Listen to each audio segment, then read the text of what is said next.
The New Deal was a series of programs and projects instituted during the Great Depression by President Franklin D. Roosevelt that aimed to restore prosperity to Americans. When Franklin Roosevelt became president, he offered a new deal for the American people.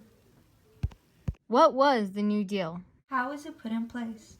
The primary reasons Roosevelt won the presidency in 1932 was because he promised to try and do something to end the economic crisis that the country was facing.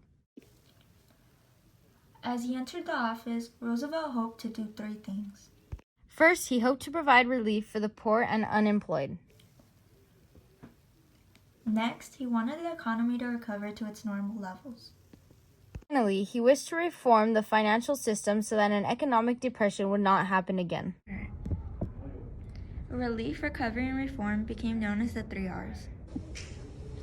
To accomplish these goals, Roosevelt implemented a series of government programs in between 1933 and 1939.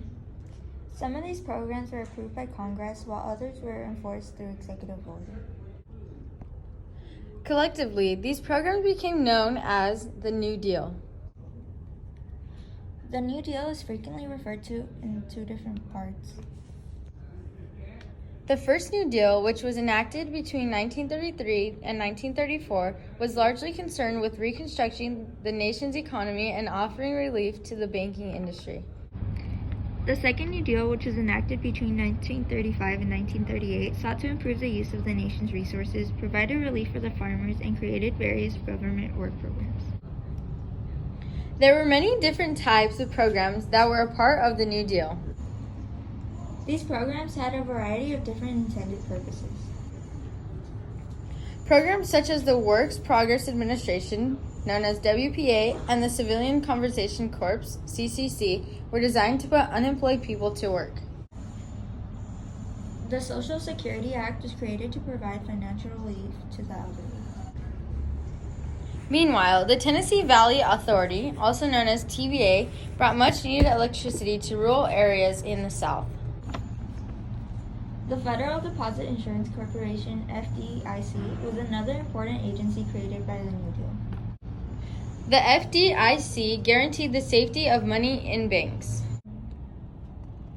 Citizens no longer had to fear losing their money if the bank was closed. This scenario was very common in the early years of the Great Depression. The FDIC is still in operation today to ensure money deposited in banks. Aside from the FDIC, there are many government agencies that were created by the New Deal which still exist. Amongst them are the Federal Housing Administration, FHA, the Federal Corp Insurance Corporation, FCIC, and the Security Exchange Commission, SEC.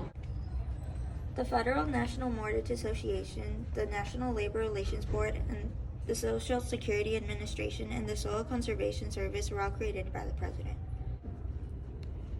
But not everyone was a fan of the New Deal. Many felt that Roosevelt was leading the United States down a path of socialism. Others saw the New Deal projects as a waste of money and resources. However, the New Deal programs did put millions of people to work, providing economic relief for struggling families. The New Deal initiatives also allowed for the construction of roads, schools, parks, hospitals, and many other facilities that were needed throughout the nation.